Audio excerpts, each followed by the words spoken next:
something I can't even repeat. It's abominable and dirty. Yet you see this happening again within the week. So I do not know whether the police don't listen to radio, whether they don't care about their public image. They continue to behave as if nothing happened.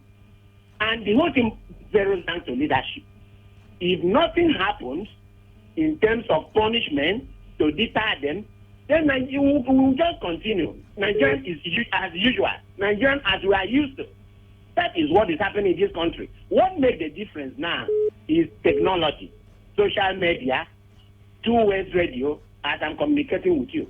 Otherwise, police brutality has been there for long. There was no way of the public airing their pain for others to hear. So it's really unfortunate. Let me just stop there. Thank you. Thank you very much. And with that call from DK, we end the show today. To have a lovely weekend. Thank you for your calls and text messages. My name still is Ifeami Andrew. To have a lovely weekend. Stay peaceful and stay out of trouble. Bye-bye for now.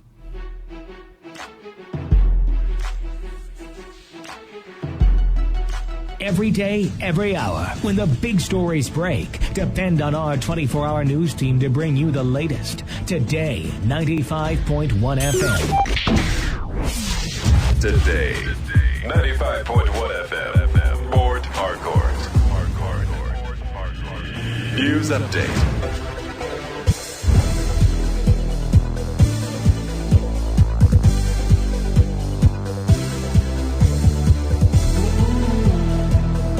Good afternoon, and here is the news update on Today 95.1 FM. My name is Ifeami Andrew.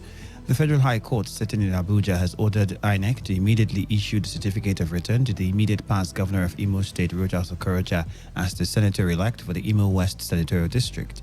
Justice Okon Abang made the order in a judgment on the suit filed by Okorocha challenging INEC's decision to withhold his certificate of return after he was declared the winner of February 23, 2019 National Assembly election in the Imo West Senatorial District. The judge described INEC's action as lawless and arbitrary. Justice Abang also held that Okorocha, having been declared the winner of the election, INEC no longer had any legal authority to withhold the certificate of return due to him. He also held that the issue of duress is unknown to both the Electoral Act and the Constitution of Nigeria. Justice Abang ruled that Okorocha remained elected subject to the outcome of the ongoing proceedings of the National Assembly Election Petition Tribunal. The judge also awarded the cost of 200,000 naira against INEC in favor of Okorocha, while also ordering each of the 7 defendants in the suit to pay Okorocha 100,000 naira as damages. Justice Abang ordered the defendants to pay the cost personally to Okorocha before taking any further steps in the case. He added that the cost awarded against INEC would serve as deterrent to it from taking any future unlawful action. And the Federal High Court has ordered parties in the case of Dar Communications and the National Broadcasting Commission to maintain the status quo pending a hearing on June 13, 2019. The pending hearing is for NBC to show the cause why the relief sought for by Dar Communications should not be granted. Dar Communications had earlier filed a motion seeking an ex parte order of interim injunction and restraining the NBC from interfering with its broadcast pending the hearing and determination of the motion on notice filed along with the application. Alternatively, they asked the court for an order to maintain status quo ante bellum as at May 30, 2019, pending the hearing and final determination of the motion on note filed along with this application. And the paramount ruler of Boa Numu in Gokana local government area of Rivers State, His Royal Highness Mene Panedon Badon, has condemned the recent attack on military personnel and the alleged illegal oil bunkering in the area. The monarch, who spoke with newsmen from his sickbed, said the action of those who attacked the military officers was against the vision and spirit of Ogonis. He expressed regret that individuals could still indulge in illegal oil bunkering despite the warning from government and security agencies against such activities. While condemning the attack on the military men, Menebadan urged security agencies to look out for the suspects and oil thieves, just as he said illegal oil activities could hamper the implementation of the UNEP report. I, Mene Panedon Badon, JP, condemn in its totality all illegal oil bunkering activities in the area because it may repollute the already impacted areas. That is my unequivocal position. It will interest you to know that armed men engaged military personnel in a shootout in an attempt by the military to burst an illegal oil location in Boanumu, Gokana local government area of Rivers State. And on the foreign scene, a rescue boat has overturned in the Atlantic off the west coast of France, leaving 3 crew members dead amid winds of up to 129 kilometers per hour. They were a part of a crew of 7 who had gone to the aid of another boat, which had got into difficulty as Storm Miguel struck the area.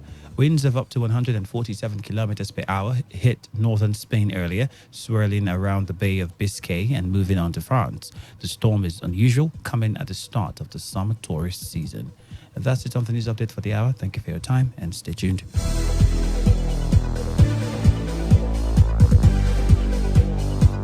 Port Harcourt, are you ready? Today, 95.1 FM, the voice of the people.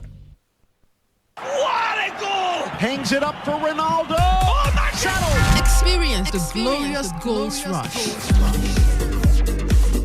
The heated verbal jabs and even moments of madness. Experience the sensational swings, strokes and shots. The moments of victory and despair. Experience lights out on a majestic night in Singapore and a whole lot more. On your premium talk news and sports radio station. Today, 95.1 FM, Port Harcourt. Listen to Sports Attack every weekday from 7:30 a.m. and Today Sports Live after the news update at 3 p.m. Stay tuned on Saturdays and Sundays for a bumper edition of Today Sports Live from 1 to 6 p.m. Experience sports in its entirety on your premium talk news and sports radio station. Today, 95.1 FM, Port Harcourt. Sunshine or rain, through every terrain. Everywhere I turn, it's football, football. There's your fairy tale. So why not join in the action, intrigues, excitement, and fun? Just doesn't get better than this. Many stars have continued to shine with every ace, every race, every break, and every other sports there is. Incredible stuff. On Today Sports Live, reaching you from your premium news, talk and sports radio station. Today, 95.1 FM, Port Harcourt. That sounds like so much fun. Weekdays after the news at 3. It's interactive, it's engaging, and don't forget, your voice is priority.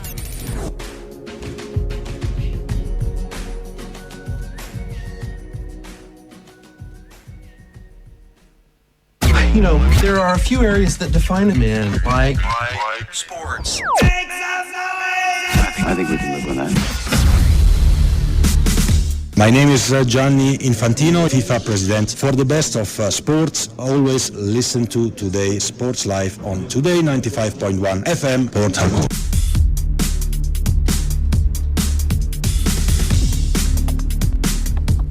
A very good afternoon and welcome to today's Sport Live, reaching you live on this frequency 95.1 FM right here in the city of Port Harcourt. My name is Emmanuel Chibuzo.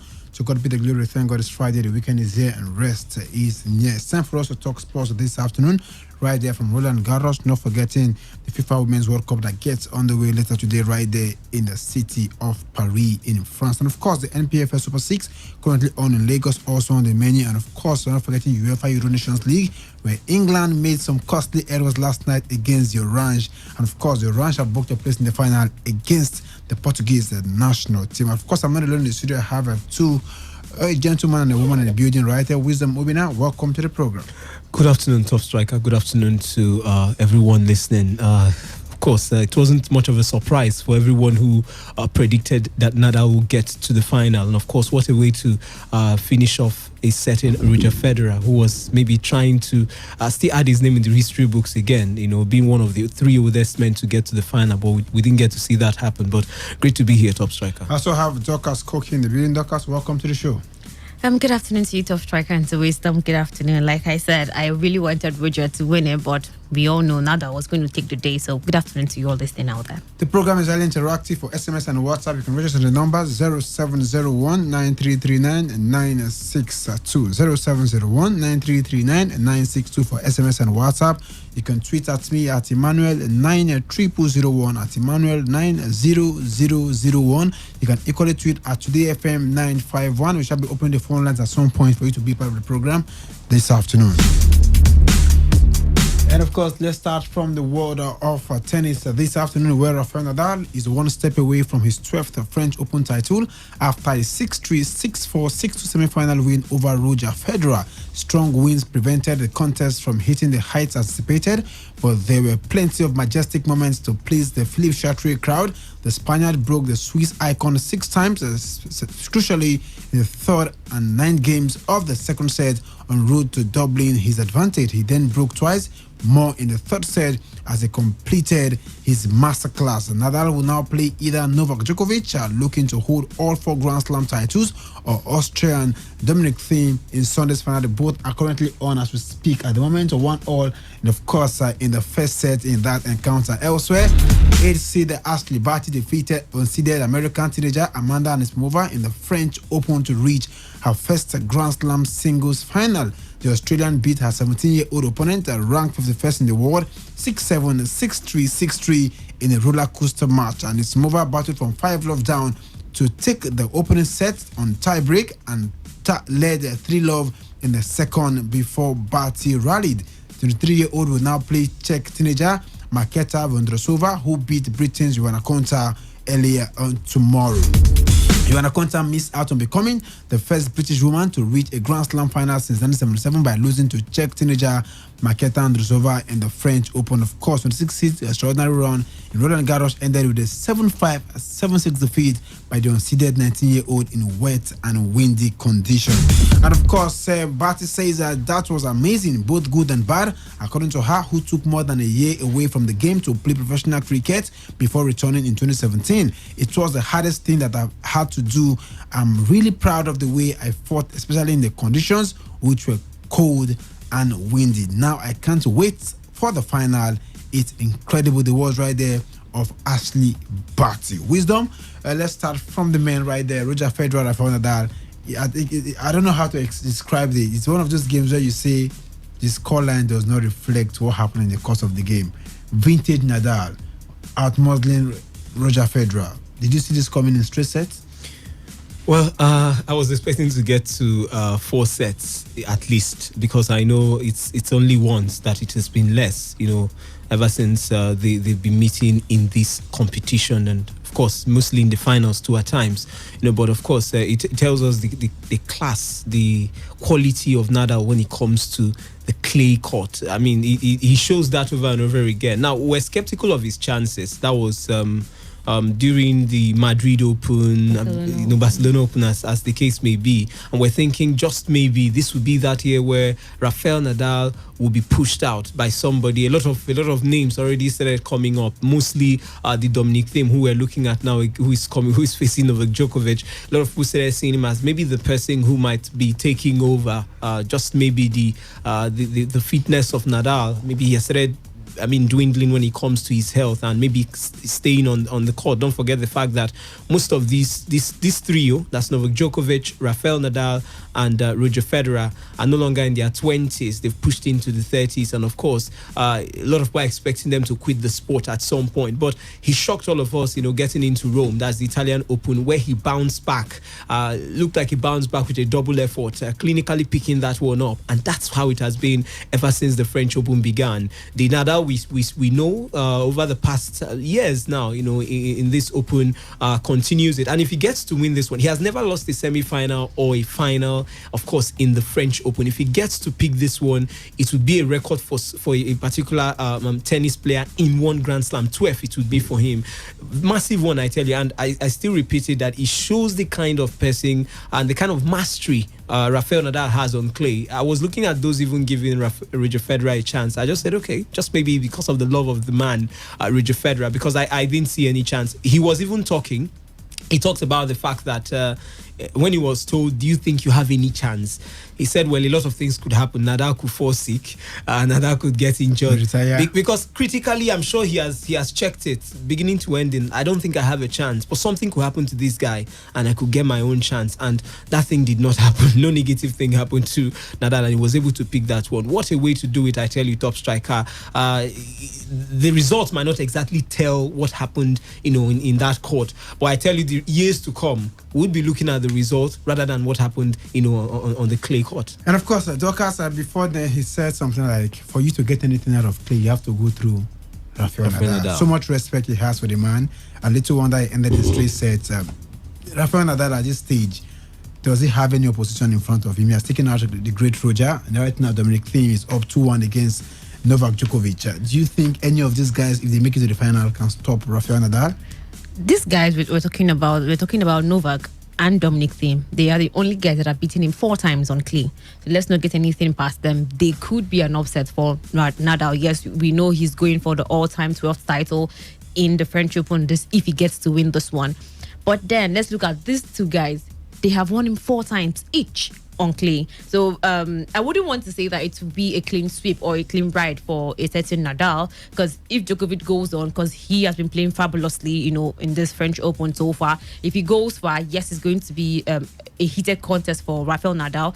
If Dominic Thiem also progresses to the next stage as the finals, it's also going to be very difficult for Nadal. So whichever one he's planning on getting is going to be very difficult for him. But so far, we know how experience, let's just say experience, he has won a lot when it comes to clay. So experience might play, looking at the fact that, like we said, the result between Nadal and Roger Federer didn't tell how the game went, because so far I didn't get to watch that game, but from what I gathered, Roger Federer played one of his best games, but then Nadal experience played out for him, and that was how he got the result. So whichever way we say it, yes, it might be for Nadal, it might be for one of these two guys, Dominic Thiem or Novak Djokovic. So whichever one goes to the finals is going to be very difficult for Nadal. And of course, a new winner we emerged in the female draw, Ashley Barty, getting the better of Amanda Anisimova. Not forgetting Joanna Konta being beaten by her opponent, talking about Marketa Vondrousova right there. In straight set, she got the better of talking about Joanna Konta. Are you surprised so far, the pairing in the semi-final matchup and the eventual finalists we've gotten so far? Well, first, let me start with the losers. For Joanna Konta, another British hopeful, as usual, not living up to the billings. And there's this problem I have with the British media, and I hope they get to take a listen or they learn. The less they stop hyping the quick enough they stop hyping their athletes, the better for them. An athlete just does something that in some other countries might be of maybe just good for him, that kind of statement. They push it to the high heavens. Joanna Konta has already started, they've already started celebrating Joanna Konta. Oh, she's the this, she's the that, she's going to win 20 more Grand Slam in the future. Let's look at her prospect. It gets to the head of these athletes at times, and it even not just gets into their heads, it puts pressure. I tell you, too much pressure. They get to now feel that like the whole nation is resting on their shoulders, and at times they get to underperform. But for the other loser, talking about Amanda Anisimova, I was hoping to see her in the final. Her childhood idol, she was talking about Maria Sharapova. Was the youngest. She would have been the youngest, since 2004. Her childhood idol made it to the final in 2004 at the age of 17. She would have been the person to actually replicate that. So her dreams, I tell you, shattered in that one. As much as in Paris, that's the French Open. I think Martina Hingis in 1997 was also a 17-year-old that got to the final. She would have also put her name as one of the youngest people to have made it to the final, but we didn't see that happen. But I'm sure she'll pick a lot of positives from it at her age, at 17. I mean, she has gotten to a semi-final of a Grand Slam, not an ATP, an ATP tournament. It tells you a lot, and there could be a lot, for her in the future. But for the finalists, talking about Vondrousova and Ashley Barty, good one for them. I think it's going to be who decides to put in their best on the day, because experience-wise, none of them has been here before. So it's not like one person has anything, over the other. But it will be a chance, definitely, for one of them to put their name in glory and at least get a Grand Slam. But the major thing that we are sure of is that one of them would have gotten a Grand Slam by Sunday. Saturday. Doctor, at this point, who are you favoring to go all the way? Ashley Barty or Marketa Vondrousova? Ashley Barty, I would say she's bringing something new. Her flair, the way she plays the flair all over her, it shows that she could maybe clinch this one. So I wouldn't be surprised if she gets to clinch it. But then let's know that the women play, it's a really unpredictable. We can sit here and say whoever we want, but then something else might happen and a new person will emerge as a winner. So for me, I'll go with Ashley Barty. Wisdom, what about you? I think from what I saw, if you watch the game she had against Anisimova, she was winning 5-love. Then Anisimova came back and she was still able to bounce back. I think that spirit might be necessary if you're to win a Grand Slam. So I would also go with her, Ashley Barty. Okay, straight to what we have on the screen. Dominic Thiem is not looking like someone who has come to play today. I think it's a matter of time. I think we'll definitely get one person to replace Andy Murray, or maybe at least enter the top 4. Let's now have 4 people. Yeah. Murray might have looked like an average person, but you're taking your time to replace Rafael Nadal, not Andy Murray. No, top striker. I don't want to.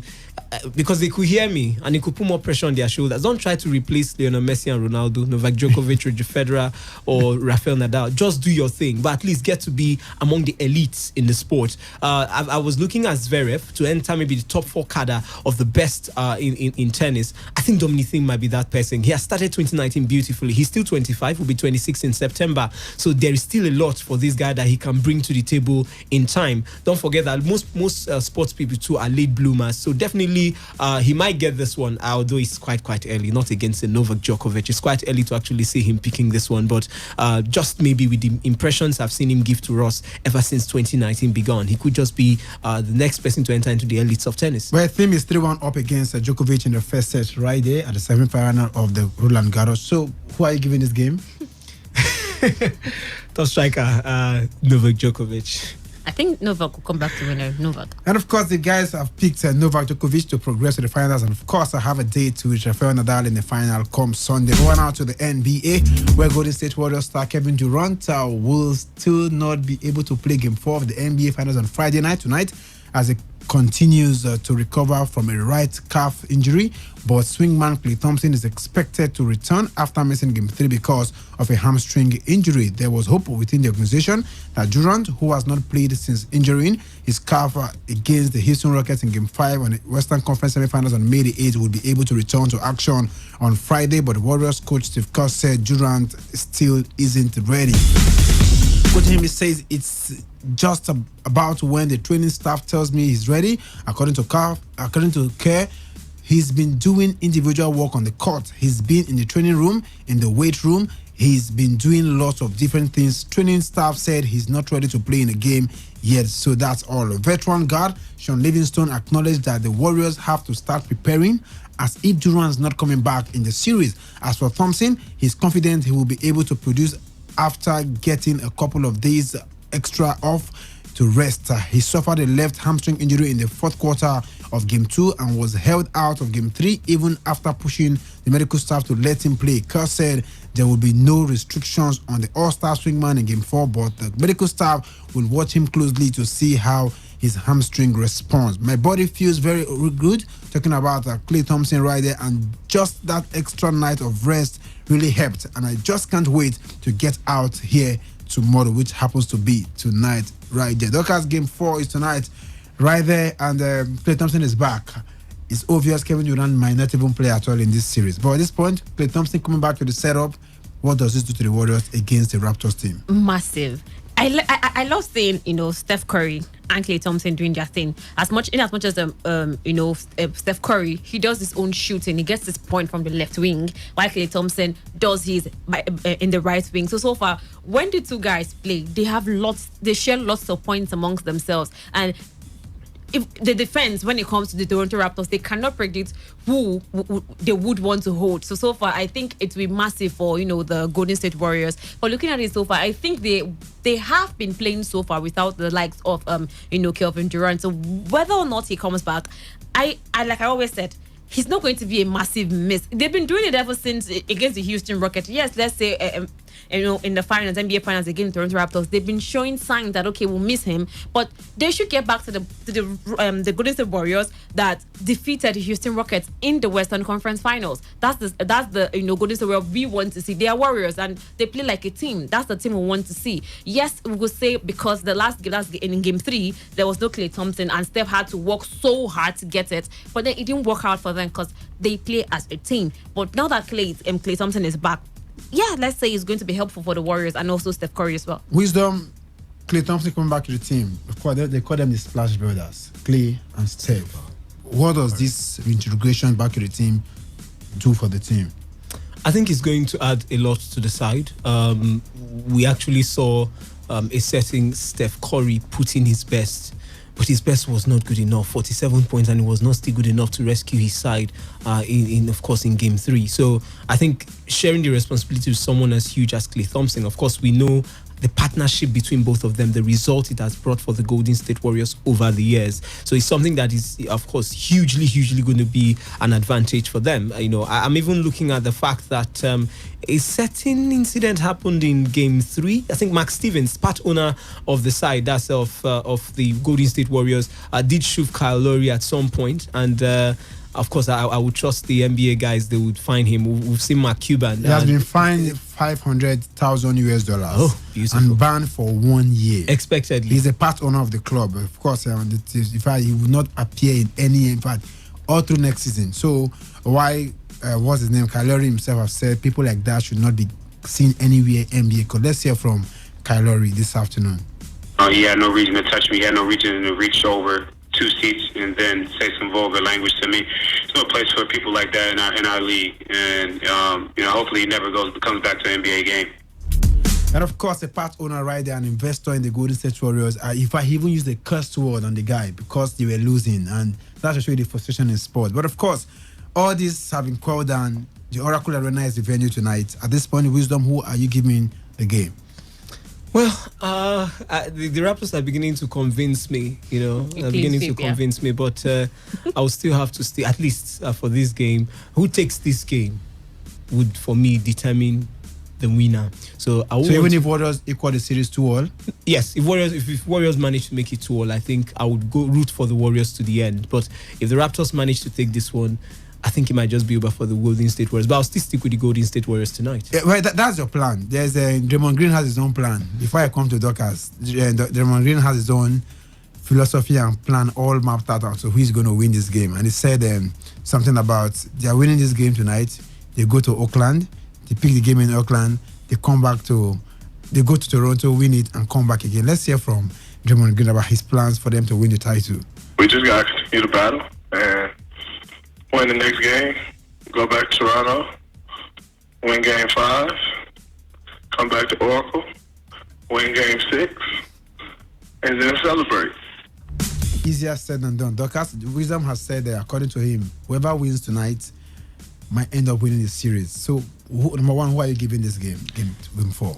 First of all, I'm giving it to, I think the Golden State Warriors will equal this series 2-2, and then I think it's going to be just like that. 3-3. Yeah, 3-3 until, like I said, this is going to go all the way to the 7th game, and I think it's going to be very difficult for either one of them. Yes, for the Toronto Raptors, they are eager to want to win it because it's their first time. They want to win it, and for Steph, they want to be the first team in a while to get to win the three-peat. So if they do that, it's going to be in history as well. So yes, they both said they want to achieve everything, but I think it's going to go down the wire. But for this tonight, Golden State Warriors takes it. The last team that did the three-peat was the LA Lakers 2002, Kobe Bryant and Shaquille O'Neal. Over now to the NPFL Super 6, where Enugu Rangers bounced back from their opening day loss to Oriental rivals Eyimba by beating champions Lobby Stars 2-1 in their Nigerian Professional Football League Championship playoff tie at Agege Stadium on Thursday. Rangers dominated the opening exchanges and scored the curtain raiser through Golden Agoda in the 13th minute. Chiamaka Madu doubled the Flying Antelopes advantage in the 28th minute,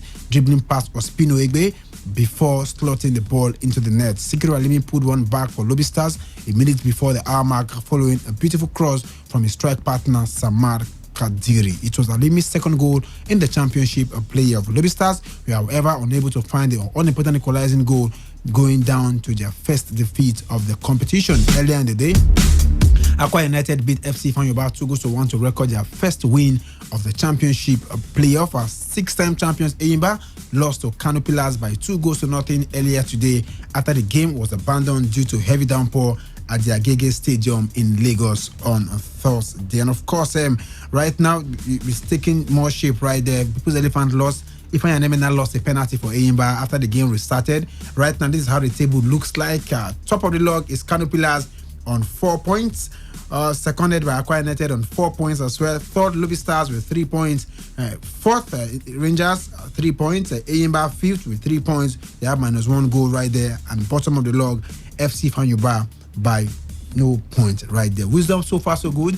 We've seen the shape of the table at the moment. What do you make about the games played yesterday? Well, first, let me start with the first game. Aqua United against FC Fanyoba. Cyril Olisema getting a double there. At the opening stages, we were here in the studio when FC Fanyoba took the lead through Uguka. We're thinking just maybe they would be able to get all 3 points. Of course, a lot of people have rated them as the minnows in of course among the 6 teams. But I was thinking just maybe they would have gotten something out of this one. But I mean, Olisema getting 2 goals right there, and I'm beginning to ask myself, Godwin Aguda also did the same thing for Lobby Stars. Top striker, if this was in some Aguda, Rangers. If this was in some countries, these players would be called to the national team. That's in the game involving Rangers and Lobby Stars. If it was to be in some countries, these players would be called. So that was the best game yesterday. They will be invited to the national team, and I started asking myself, what do we do? What we as players? If I was a player and I'm putting all this effort, is it just to get to Europe or something? The national team doesn't even give them, a chance. I know a lot of people might talk about the fact that their quality and all that, but if I score a goal week in, week out in the MPFL, I should get a chance in the national team. I might not be able to bench Odion Igalo. I might not be able to bench the lanky man from FC Midtjylland, Paul Onuachu. I should be able to get a chance, even if it's just training and experience time. For my performance in the MPFL, they should give me some credit, something positive. Let me know that someone out there is noticing what I'm doing. It doesn't make too much sense to me that these players get to score these goals. Mufono 10 goals, Ibrahim Sanusi get to score goals. We are not going there. I'm straying away from the point, but basically, top striker on the games yesterday, fantastic games we did have.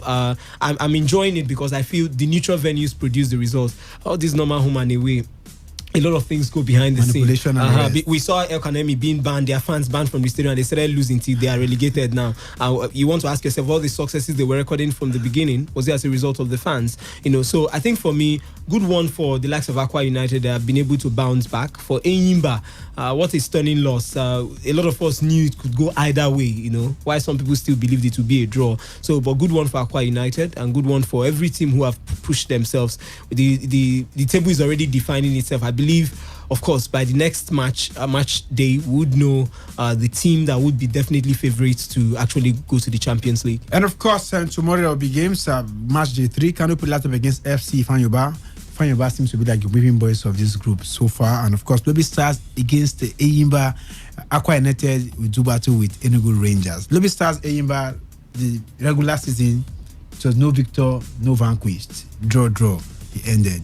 Can Eyimba get one against Lobby Stars? Lobby Stars, according to the players, are playing for their dead coach, Solomon Ogbedo, blessed memory. They said, according to him, his plan was for them to win the league and qualify for the continent. So right now, they are putting every effort towards that to honor him with that respect. Lobby Stars, Eyimba seem to be like the biggest match tomorrow. What should we expect?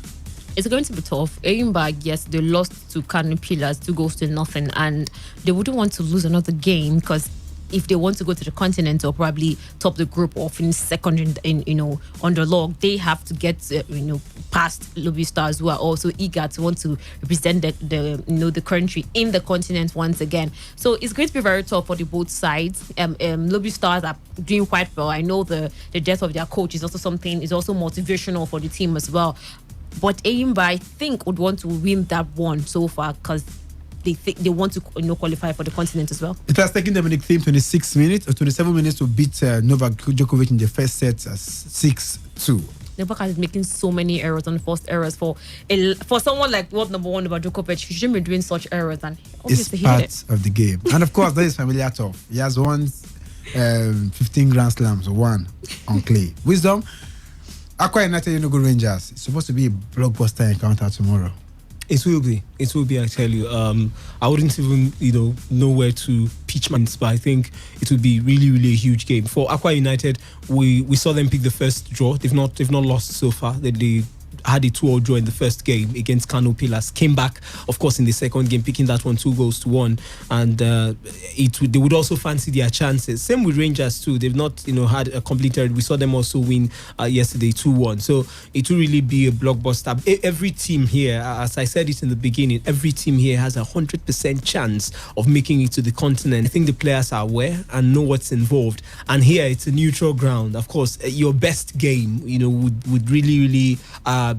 It will really count. There will be no issues with maybe officiating, as the case may be, because of course the fans are seeing it. Everybody's eyes is on this one, so I think it will be tough. Even if I feel just maybe Rangers might be having the edge in this one. And of course, so can you say Rangers by what score line? I think Rangers will beat them 2-1. Lumbi Stars anywhere? I think we're in a draw for me. A draw. Kano Pillars FC fan Yoba. Pillars win. Pillars win. And of course, over now to the FIFA Women's World Cup that gets on the way in France tonight.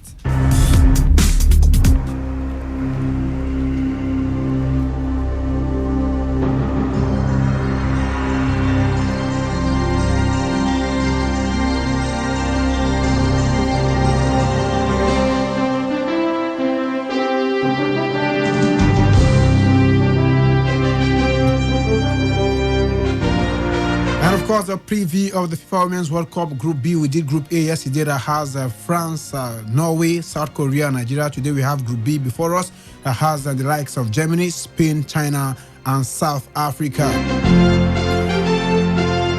And of course, for the German female national team, the nickname they are called a D National F. But of course, for the men, they are called a D Mannschaft, where they are ranked second in the FIFA Women's ranking. Their best World Cup, their winners in 2003 and 2007. And of course, they are coached by Martina Voss-Tecklenburg. The former German international took over the reins of the national side upon the completion of their less than perfect qualification campaign. But this won't be her first experience of managing at the World Cup. She previously took charge of Switzerland during the 2015 edition of the tournament. And of course, the player to watch, they have Gisnifa Morazan, fresh off the back of Champions League glory with Lyon. Morazan will be looking to inspire Germany to their first World Cup success since 2007. On her day, the attacking midfielder has the ability to unlock just about any defense in front of her. And of course, they have a rising star in Lena Oberdorf. At just 17 years old, Oberdorf will be one of the youngest players in France this year, but it remains to be seen how much game time the midfielder will be afforded. Of course, expectations for them are always high for Germany, and they will be hopeful of returning to the top step of women's football this summer. This will be Germany's first major tournament since 2004 without the presence of 158 cap forward Angela Richard, who announced her retirement from international football in 2017.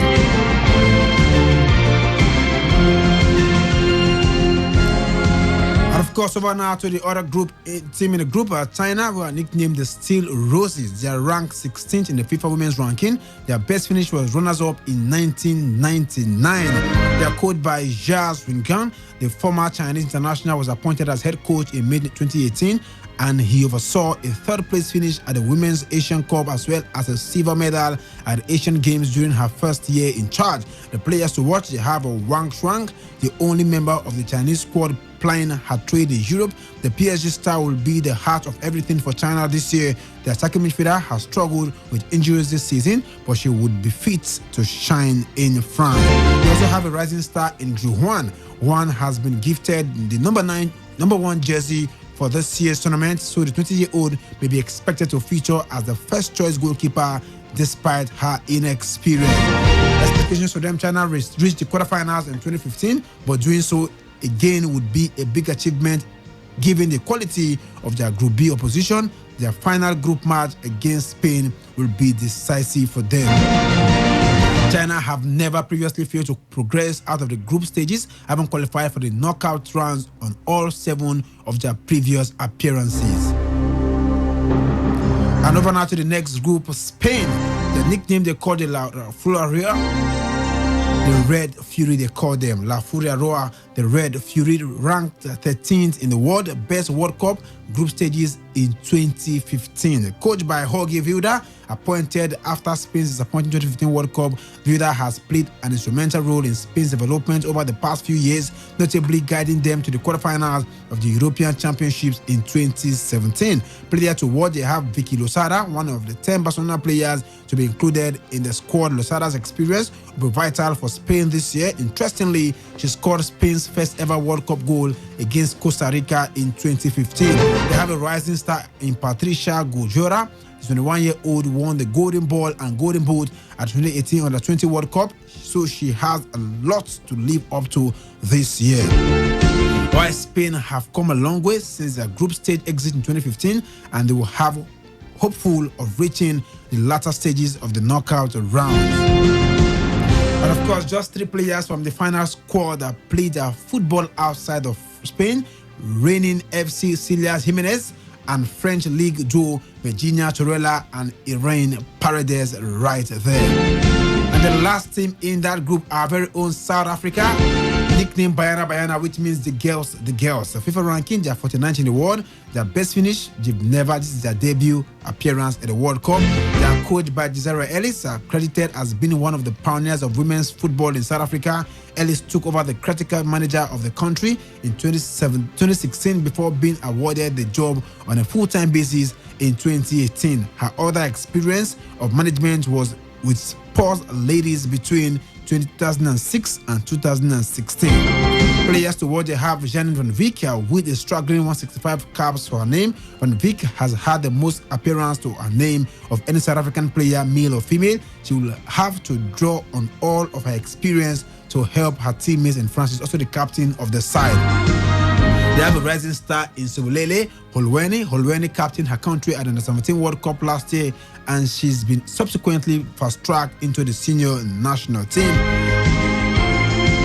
We also have a certain Thembi Gatlana in the side, the current Africa's best player right now, right there. And of course, and this is the first time South Africa have qualified for the World Cup, and the versatile 33-year-old Nkolo Matlu will be crucial if they are to give a good account of themselves. And of course, let me come to you, Doka. Starting with there, we've seen them: Germany, Spain, China, and South Africa. Who are the favorites for me to qualify from this group? For me, I'd like to go with the likes of Germany and Spain. We know how difficult playing these guys are, Germany and Spain. But so far, the Spaniards are not, big when it comes to women football. They are not there yet, unlike the likes of Germany. Let's not forget China. China are also very good when it comes to women football as well. But ahead of this France 2019, Spain qualified without dropping a single point, and we're the first European team after the host, that's France, to actually play and get a place in the finals as well. So that means they are here for business. They're not here to just sit and look at every other person. So for me, I would think it's Germany and Spain in Group B. Wisdom, what about you? I think I'll go with that clearly.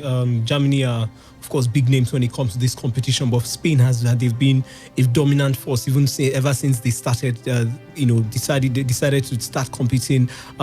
Taking the women football seriously. So I think for me, I'll stick with those two. If you look at the stats, she even reeled out the fact that they've been really, really devastating on route qualifying for the World Cup. So I think for me, those two teams would just be the two teams in that group. Where does this leave our African sisters? Nowhere, I tell you, top striker. They lost 7-2 to Norway just before the game, just a few days ago. So if you put that in perspective and look at the caliber of people that are going to be coming up against in this group, it leaves much to be desired, top striker. But anything could happen in football. There's still best loser somewhere. Just maybe if they can secure one win manageably, one shocking win, then something could happen. But to be fair, I do not see South Africa getting to win anybody from that group. Even China are not people to play with when it comes to women football. So it's going to be very difficult for South Africa. Tournament gets on the way tonight. Opening game, France, a host nation, up against South Korea. 8 p.m. is the time. And of course, on tomorrow, Saturday, we'll see Germany women up against China by 2 p.m. Nigerian time. And of course, by 5 p.m., Spain will be up against South Africa. While by 8 p.m. will be Norway up against Nigeria. 8 p.m. is the time. Keep a date right there. And of course, on Sunday, we'll see Australian women up against Italy, Brazil up against Jamaica, while England will do battle with Scotland. Local derby of some sort, the battle of the Britons right there in that encounter. Time to offer us to go to the phone lines. Before we go to the phone lines, prediction: France opening game against South Korea. And France will beat South Korea. I think they will. Even convincingly, as the case may be. The two weakest teams in that group are South Korea and Nigeria. So what will you be doing messing around with your first game? So they would beat South Korea, I think. France takes it from me because they want to prove to the world and to their fans who are looking straight at them that, okay, we can do it. We can go all the way to get to win it, in as much as USA is the favorite to get to win a tournament. Still early though. Yeah. African interest: Spain, South Korea, Norway, Nigeria. Top Strike, I was waiting for this question. I think most times we say they put us in tough groups. They put us in tough groups, but we don't have the quality. That's the simple truth. It's not. How can two African teams, South Africa and Nigeria, group of deaths? It doesn't make sense. I think they will both lose. Spain would beat South Africa. Norway would beat Nigeria. I think South Africa would lose, but I think the Super Falcons will prove a tougher P to crack, not to crack rather, for the Norwegians, because I think it's going to end in a draw for me. A draw for you. Time to go to the phone lines and hear what the callers have to say right there. And of course, we've told you about tennis, where Rafael Nadal got the better of Roger Federer in straight sets, 6-3, 6-4, 6-2 to qualify for the finals of the French Open right there. Why Amanda Anisimova lost to Ashley Barty, and Joanna Konta lost to Marketa Vondrousova right there. So the finals lineup has already set for the women category. Ashley Barty up against Marketa Vondrousova, and that is waiting for the winner of between Novak Djokovic and Dominic Thiem. Team has won the first set at 6-2, and of course the second set is still on, tied at 1-1 right there. We told you about the NBA Game 4. It comes up tonight. Where will the pendulum swing? And of course, the Women's World Cup get underway later tonight. Keep the calls coming through. 0817 000951 and 0810951091. Hello, good afternoon. Yeah, good afternoon, Top Striker. Your name and location, please. Yes, I'm I'm calling from. Welcome to the program. Let's hear from you. Yeah, concerning the FIFA Women's World Cup, I think the Nigerian will beat Spain or the other bank. You are just in the studio, they are saying that Nigerian is not. Nigeria is not playing Spain. We are playing Norway tomorrow. Okay, Norway. I think Nigeria will win that match for at most a draw. They will win with at least a draw. They will win at least a draw. Okay. Nigeria will win or at most a draw. Okay. And they are qualifying in that group. Thank you very much. Thank you so much, patriotic Nigerian right there. Hello, good afternoon. Your name and location, please. My name is Peter. Peter, welcome to the program. I just want to darling the stars. Who? Lobby Stars. Lobby Stars, okay. I believe they. Hello. Oh, we can barely hear you. Do it to call us back if you can. Keep the calls coming through. 0817 000951 and 0810951091. For SMS and WhatsApp is 0701 9339962. 0701 9339962. Hello, good afternoon. Hello. Good afternoon. Top Striker. Your name and location, please. This is Barrister Luke calling from Andoni. Barrister Luke, welcome to the program. Let's hear from you. I think the Super Falcons will definitely take the day by 3-1, and France is going to win by 4-1. By 4-1? Okay, we've gotten your message here. Thank you so much. Hello, good afternoon. Echo, welcome to the program. Yeah, thank you. I agree with Obina. Yes. After United will beat Rangers 5-2. By what? 2-0. 2-0. And Nigeria will beat Norwegian 1-0. Okay. Thank you so much. Hello, good afternoon. Hello, Peter. Peter, welcome back. I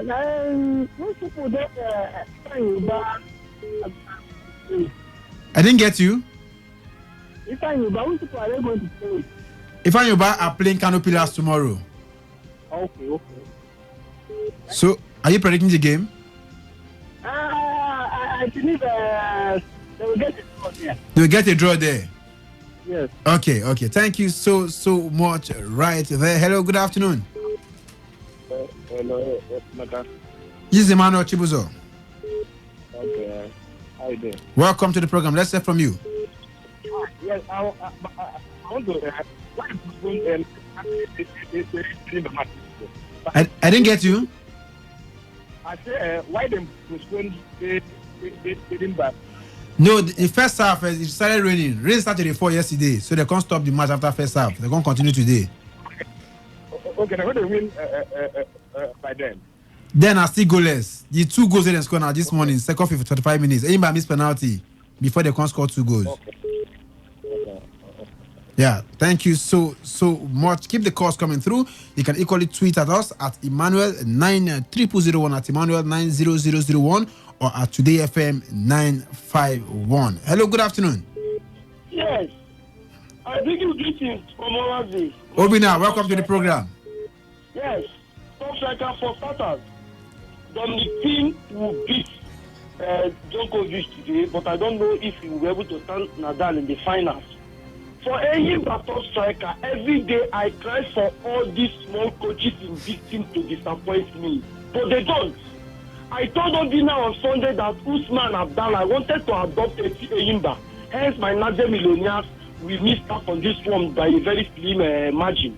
I wanted to adopt Eyimba, but I told him that my fear is Usman Abdallah. Small coaches, I pray for them to disappoint me for once. I just pray he does. For him talking about the highest goal scorer, he should remember that a certain Junior Locosa that was our highest goal scorer last season went on trials to a second division side in China and he knocked out the trials. In as much as I advocate for MPFA players to be included, telling me that a player scored back-to-back goals in playoffs or followed or scored 10 goals, including 3-4 penalties, that they should call them in our Super Eagles. I know the Super Eagles is scanty, but not to suggest for this kind of people to be included, that they should be called to Nations Cup for you to score 2 goals at playoffs and score 10 goals. When Junior Locos has scored how many goals and failed trials at second division side in China, please. I don't think I go with what you just said at all. Okay. I don't think so. Okay. Thank you. Thank you so much, Obina from Orazi this afternoon. Time to pay some bills and we'll come back. The program does make a return. The storm is over. Storm is over. There are leaders who are sure but do not have capacity. There are few who have capacity but are not sure. There are many more yet who do not have capacity and are equally unsure. Today, I congratulate a leader with capacity who is equally sure. A leader who says he will do and matches his words with action. The People's Governor. I congratulate His Excellency, the very distinguished and sure Executive Governor of Rivers State, Chief Nyesom Ezenwo-Wike, CON, GSSRS, POS Africa, and his very elegant and indefatigable Deputy Governor, Dr. Mrs. Ipalbo Banigo, DSSSRS, for a successful election, swearing-in ceremony, and extremely impactful tenure as Governor and Deputy Governor of my state. Yes, my state, Rivers State, for the next 4 years of your second tenure. I am indeed very proud of what both of you, together with the People's Chairman, Bro Felix Obua, represents, particularly for the youth and children yet unborn in this region and Nigeria as a whole. I equally congratulate the most distinguished Senator Magnus Abe, Dr. Dakogo Peterside, the very suave and debonair Chief Dumolulu Briggs, and the Right Honorable Performing Minister Chibike Rotimi Amechi. Indeed, the bigger picture makes all of you winners, and as actors with the understanding that we are guided by the script of life written by nature, we must learn to surrender to the ultimate director in nature and fate. Congratulations to our governor. Congratulations to us all. This message was made possible by friends of Andy Akwative, a social reformer, nation-building commentator, and author of the Amazon best-selling book Unveiled: How to Run a Profitable Hospital Business in Nigeria. Radio has never been this good. Today, 95.1 FM, Port Harcourt. You know, there are a few areas that define a man, like sports. I think we can live with that. And of course, to the program today, Sport Live, reaching you live on this frequency 95.1 FM right there in the Garden City of Port Harcourt. Over now to the camp of the Super Eagles of Nigeria, we go this afternoon, where Super Eagles head coach General has confirmed that Bodo forward Samuel Kalu and Chelsea defender Olaino, who played on loan at Torino last season, are battling with fitness issues. 60-year-old Gaffer fielded questions from curious reporters who watched the two players train separately from their teammates at the Stephen Keshi Stadium in Asaba on Wednesday evening. On Monday, Raw had played down any fears of injury to Kalu, offering tartly, Kalu is okay. There's nothing wrong with him. Kalu was part of the Super Eagles' first training session at the Stephen Keshi Stadium in the same day on Monday, but the winger had his left thigh wrapped up in bandage. The attacker has had to endure a series of injury setbacks in the past few months, and one of such made him miss nothing less than 2 months of action for his French club Girondins Bordeaux in the just concluded season. Despite his thigh being wrapped up in bandage, though the skillful player showed no discomfort whatsoever all through the 1 hour 45 minutes of the Super Eagles first training session. However, Kalu and Aino have trained on their own in the last 2 sessions. Yes, Ola Aino and Samuel Kalu have fitness problems right now, but it is nothing serious, though Raw said. And of course, Super Eagles will be up against their counterpart from Zimbabwe tomorrow in the practice game before they depart Nigeria for Ismaila in Egypt. Quickly, Wisdom, the team list, from what I guess, should be out by today. But of course, the coach will not make it public until tomorrow after the match against Zimbabwe. Is this a room for these 2 guys to get dropped? Just 2 players need to get dropped from that list. People are saying it's 1 forward and 1 defender because there are just 4 midfielders there. Do you see these 2 guys dropping due to this injury, even though the coach have played it down that it's nothing serious? Well, anything is possible. Some people believe Kelechi Iheanacho, who some have said should be dropped, is the son of some godfather somewhere, and some godfather somewhere is in support of him. So, but I think if we miss Ola Aina, we'll be missing a lot. This guy has featured in Italy week in, week out for Torino. I tell you, except he was out injured or had a card, he was always present in games. And he could play as right or left back. I'm telling you, and he was doing a wing back job for them. As we speak, they're making efforts to secure him from Chelsea, not to allow him go back, because of course Chelsea have issues with their transfers. So I think it would be a big blow to lose Ola Aina. But for Samuel Kalu, it might also be a blow. But we have a lot of people who, of course, but of course, the player has been suspended at the court of Philippe Chatry right there because of rain. And, I was thinking it was the end. But basically, Top Strike, I think for me, losing Olaina will be the big thing. But for Samuel Kalu, he's not also had regular playing time for Bordeaux this season. At some point, he was dropped to the bench. Due to injuries. Due to injuries too. And coming back into the side was a huge problem. So, but basically for me, between Samuel Kalu and Kelechi Iheanacho, I would rather go for Samuel Kalu than Kelechi Iheanacho. It depends on the coach. Everything rests on him. But I do feel sincerely we would miss a lot if someone like Ola Aina does not go to the Nations Cup. Doctor, if you have 2 people to drop from the 25-man team list in camp, or the 25 players, who are those 2 you think you're going to drop? Right now, I can only think of Iheanacho. I do not see any business for him or the Super Eagles right now, because he doesn't look fit. I mean, not because of injury or anything, mentally, physically, emotionally, is not fit for me. I'm thinking of the other person, but I still cannot place it because there are lots of options. But for me, definitely, Iheanacho shouldn't be amongst and the Super quickly Eagles. To the Euro Nations League last night, Wisdom, error-prone, error-defined game from England, even for Holland as well. The first goal for England was an error caused by Matthias Elite. Penalty, Marcus Rashford converted. They made amends. Errors from John Stones, errors from, just name them. Barkley. Ross Barkley as well. So at this point, is the final is set. Portugal, Netherlands. A Netherlands team that have been in oblivion, they're coming back into reckoning. Matthias Elite, Virgil van Dijk partnering right there. Liverpool want to capitalize to buy the lead to partner him in the heart of the defense.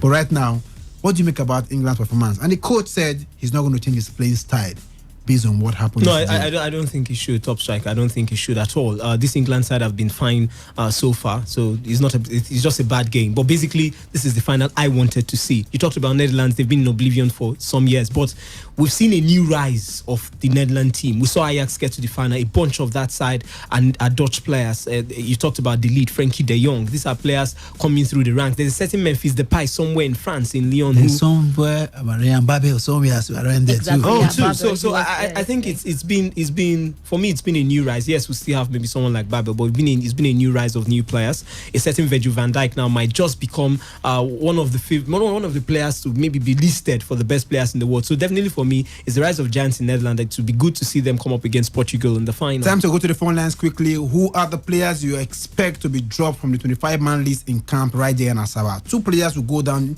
right there, and of course 23 will make it right there to France. Keep the course short and simple. Of course, I'll be dwelling more time on the Euro Nations League come tomorrow. Back to the phone lines. Hello, good afternoon.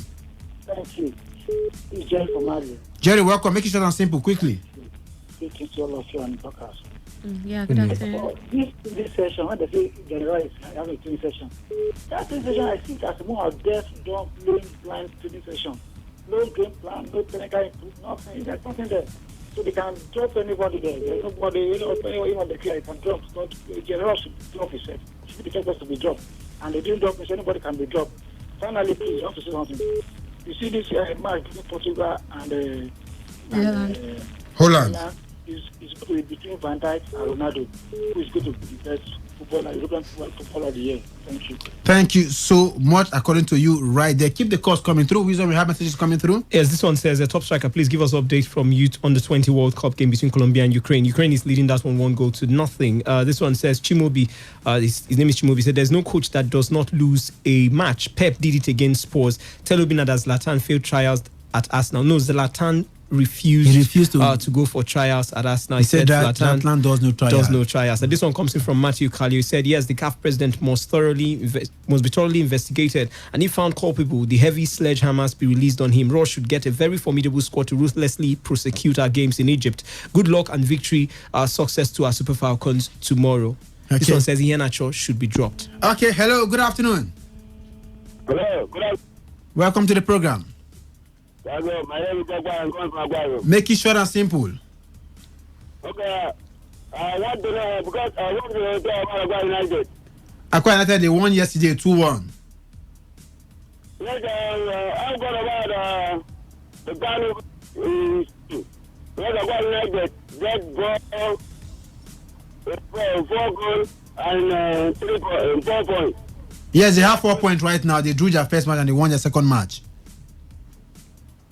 Okay, thank you so much for your time on the show this afternoon. Of course, play has been suspended right there at the Philippe Chartres between Novak Djokovic and Dominic Thiem. Any message coming through, Wisdom? This one says, Joe from Training Center, Alu, he said, Kelechi Iheanacho should be dropped without hesitation. Without hesitation, right. Then, of course, the FIFA Women's World Cup gets underway tonight right there at the Parc des Princes, at the home ground of Paris Saint-Germain. And, of course, the host nation, France, will be up against South Korea.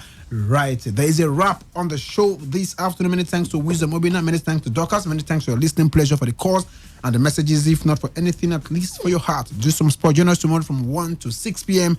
Bye-bye and stay blessed.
Today, 95.1 FM, the voice of the people.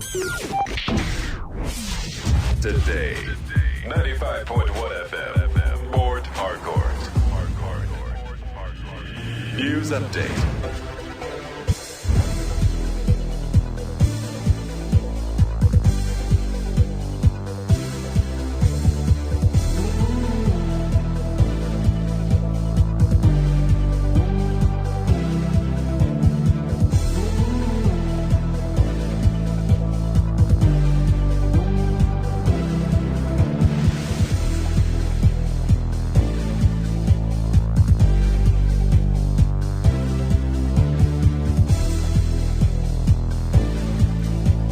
Good afternoon, and here is the news update on Today 95.1 FM. I am Ifeemi Andrew.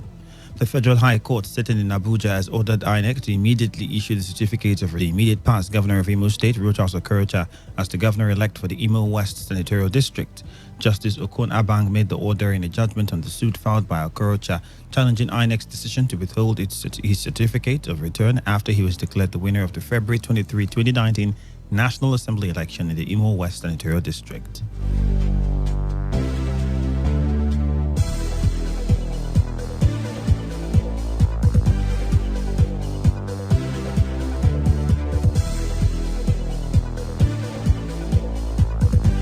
The judge described INEC's action as lawless and arbitrary. Justice Abang also held that Okorocha, having been declared the winner of the election, INEC no longer had any legal authority to withhold the certificate of return due to him. He also held that the issue of duress is unknown to both the Electoral Act and the Constitution of Nigeria.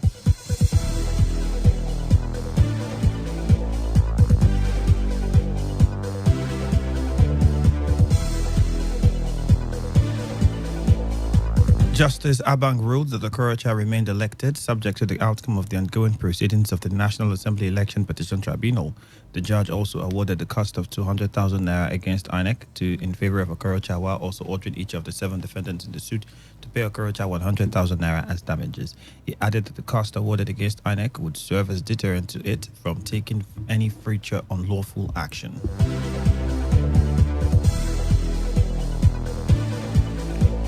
Now, the Federal High Court has ordered parties in the case of Dar Communications and the National Broadcasting Commission to maintain the status quo pending a hearing on June 13, 2019. The pending hearing is for NBC to show the cause why the relief sought by Dar Communications should not be granted. Dar Communications had earlier filed a motion seeking an ex parte order of interim injunction in restraining the NBC from interfering with its broadcast pending the hearing and determination of the motion and notice filed along with this application. Alternatively, they asked the court for an order to maintain status quo ante bellum as at May 30, 2019, pending the hearing and final determination of the motion and notice filed with this application. Paramount ruler of Boa Numu in Gokana local government area of the state, His Royal Highness Mene Panedon Badon, has condemned the recent attacks on military personnel on the alleged illegal oil bunkering in the area. The monarch, who spoke with newsmen from his sickbed, said the action of those who attacked the military officers was against the vision and spirit of Ogonis.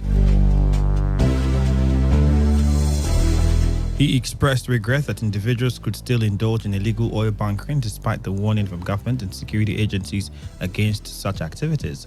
While condemning the attack on the military men, Mene Badon urged security agencies to look out for the suspects and oil thieves, just as he said illegal oil activities could hamper the implementation of the UNEP report. Badon, JP. Condemn in its totality all illegal oil bunkering activities in the area because it may repollute the already impacted areas. That is my unequivocal position. It will interest you to know that armed men engaged military personnel in a shootout in an attempt by the military to burst an illegal oil location in Boanumu, Gokana local government area of Rivers State. And on the foreign scene, a rescue boat has overturned in the Atlantic off the west coast of France, leaving 3 crew members dead amid winds of up to 129 kilometers per hour. They were part of a crew of 7 who had gone to the aid of another boat, which had got into difficulty as Storm Miguel struck the area. Winds of up to 147 kilometers per hour hit northern Spain earlier, swirling around the Bay of Biscay and moving on to France. The storm is unusual, coming at the start of the summer tourist season. That's it on the news update. Thank you for your time and stay tuned. Port Harcourt, are you ready? Today, 95.1 FM, the voice of the people. Cultism is a monster whose ravaging effects have left tales of woes such as loss of lives, kidnapping, drug abuse, threats, destruction of properties, blackmail, rape, and many other ills in society. In our society today, poor parental training, peer pressure, poverty, quest for power and social identity are the leading factors that contributes to youths indulging in this act. Again, peace can be restored to our society only and only if we attach value to human lives. And this would bring about rapid development to our community. Say no to cultism. This message is brought to you by Today 95.1 FM, voice of the people.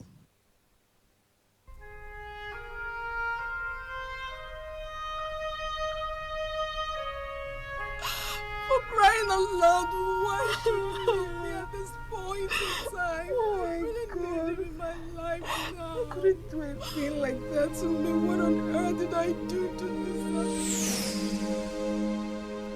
Suicide is a practice that is fast gaining dominance in Nigeria. Suicide is the intentional act of taking one's life. Within the first quarter of 2017 alone, many Nigerians have subscribed to suicide as a means to escaping depression, severe anxiety, acute stress, terminal diseases, lack of money or hope for survival, mental disorder, or even a heartbreak. The World Health Organization revealed that no fewer than 1 million people die annually from suicide, which represents a global mortality rate of 16 people per 100,000, or 1 death in every 40 seconds.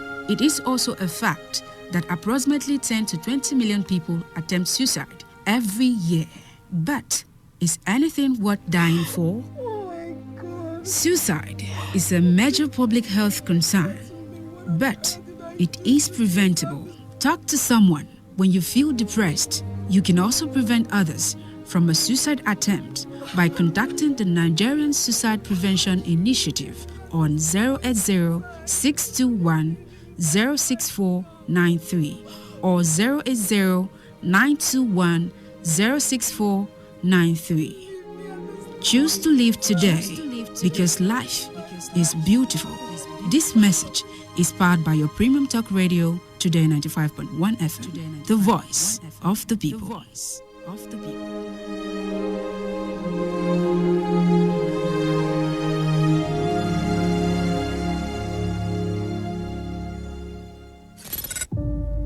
Wow, baby, I love what I'm singing. Let's go have some fun. Me and you together. You have protection? No, I don't have protection. Have you checked the HIV status? Come on, I don't womanize. I'm a clean guy.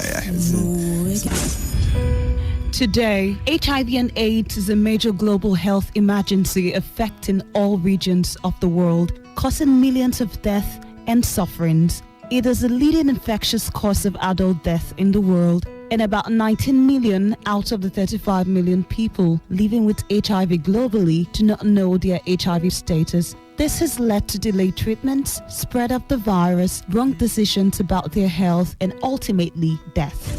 You cannot protect yourself or the health of others if you don't know what to look out for. Be informed about your health and your future. Be responsible about your sex life. Get tested and know your status today. This message is brought to you by Today95.1 FM, the voice of the people. Yesterday, like every other day, I had it all, but now it's all gone. Corruption is a dishonest action that destroys people's trust. Corruption takes many forms and can be interpreted by many people in many ways. It is hard to enter into any sector in Nigeria without observing one corrupt practice or the other. The faces of corruption ranges from political, universities and college, bank sector, the civil service, even the religious bodies. In Nigeria, factors like greed, poor youth empowerment, poverty, unemployment, etc. are said to be responsible for corruption. However, no reason is good enough to be corrupt, because corruption is capable of crippling our economy, raise poverty level, bring about national crisis, as well as poor national development. Stop the embezzlement and misappropriation of public or government funds, bribery, malpractice, man no man, and treat all citizens equally today. A corrupt-free nation is possible. This message is powered by your premium talk radio, Today95.1 FM, the voice of the people.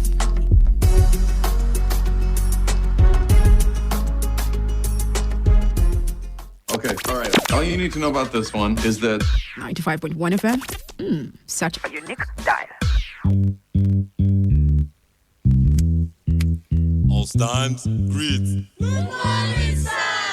Good morning. You're welcome to Jagbajantis High School. My name is Sound Sultan, your new mathematics teacher. By the way, do you understand Pidgin English? Yes, sir. Okay, now what we go use henceforth? Okay, carry your pen. carry your paper. Fem for my class. People of this world, them plenty. Sins of this people, many, so many. Many times plenty, multiplier. Many times plenty, multiplier.